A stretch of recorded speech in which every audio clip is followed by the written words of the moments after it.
Hello everyone, thank you for watching. John again, and this is the fourth video that I'm making for Mr. Randall Van Oosting. And Mr. Randall, I'm really trying to help you. I hope you're paying attention. Now, you state it is a circular logic when you quote Jesus saying that the Jews knew who they worshiped, and Jesus did not mention that God is a Trinity, and therefore it is wrong to believe in the triune God. Now, what I'm doing is not circular logic. Please look up the definition. It is to say that A is true because A is true, or to say A is true because B is true and B is true because A is true. That's what circular logic is, and that's not what I'm doing. What I'm doing falls up under logical reasoning. It's called deductive reasoning. Check it out. It's a subcategory under logical reasoning called deductive reasoning.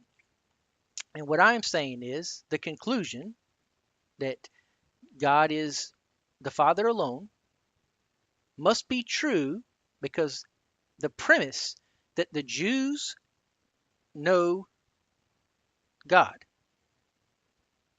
And if the premise that the Jews know God is true, then the conclusion must be true that who they worship is the one true God.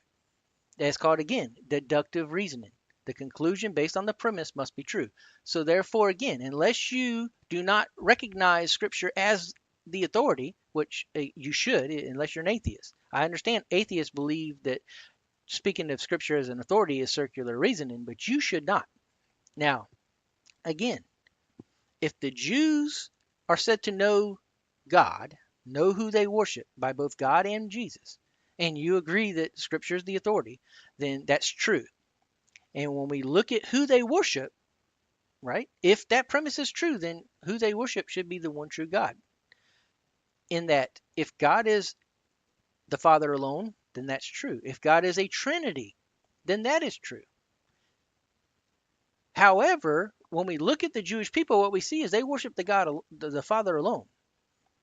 Now, if Jesus and God say that Jews know who they worship, and they worship the Father alone, but he's actually a Trinity, then they don't know who they worship.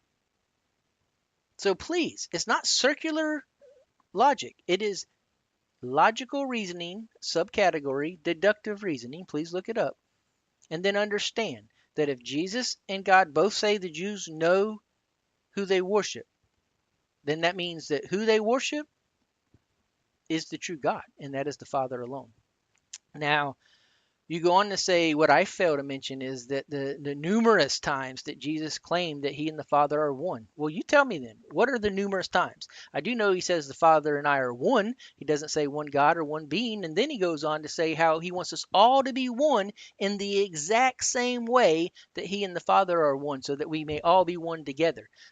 So do you think that he wants us all to be God? We're all going to be one God together? No. And again, if there's so many numerous times other than that, then please explain to me. But again, also explain where Jesus says that he wants us all to be one in the exact same way that he and the Father are one. And then you say, I also fail to look at the title Son of Man, what it meant in first century Palestine to the Jews. Well, it means a man. To be a son of man means man. That's what it means. Are you kidding me? You really don't understand what son of man means? All right. Once again, I'm just going to answer that one for you. It's son of man means man.